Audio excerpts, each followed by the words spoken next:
So Robin, we have just gone through 7 case histories with a very interactive group. They were giving us answers to the questions that we were asking in terms of what they could see in the patient, could see with regard to the scans, both dynamic scans like a DAT scan, CT, MRI. What to you were the main learning points that perhaps they got out of the session?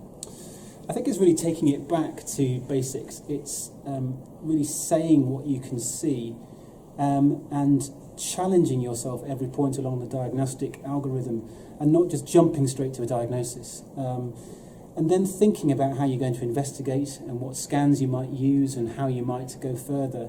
And thinking exactly why you want those scans and exactly what question you're trying to answer when you have it. Because we all know the straitened times of the NHS and we can't just scan everybody and etc. So I think it's really about saying what you see, using your clinical acumen, using tests, the right tests to get to the answer, to get to the diagnosis, and then going on from there.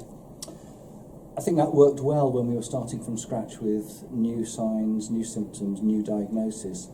I was quite interested in the way they handled a second diagnosis in someone who already had a movement disorder. How did you find that?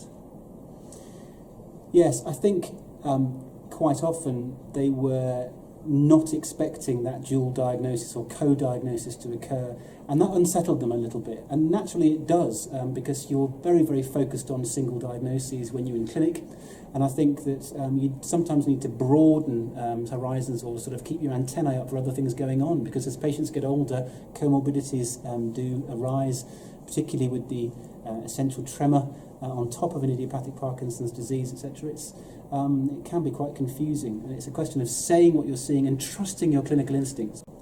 In terms of the sorts of service provisions we can fall back on, do you think there are any sort of national recommendations that might help people newly developing a service put in place systems that would allow them to review patients and look at that second diagnosis? Yeah, I mean, I think the cornerstone that we have to go back to is the NICE guidelines or the SIGN guidelines in Scotland, and I think they do provide a very good basis for how we develop services. Yeah, I think that's an important take-home message, isn't it, for the participants who will be developing a service.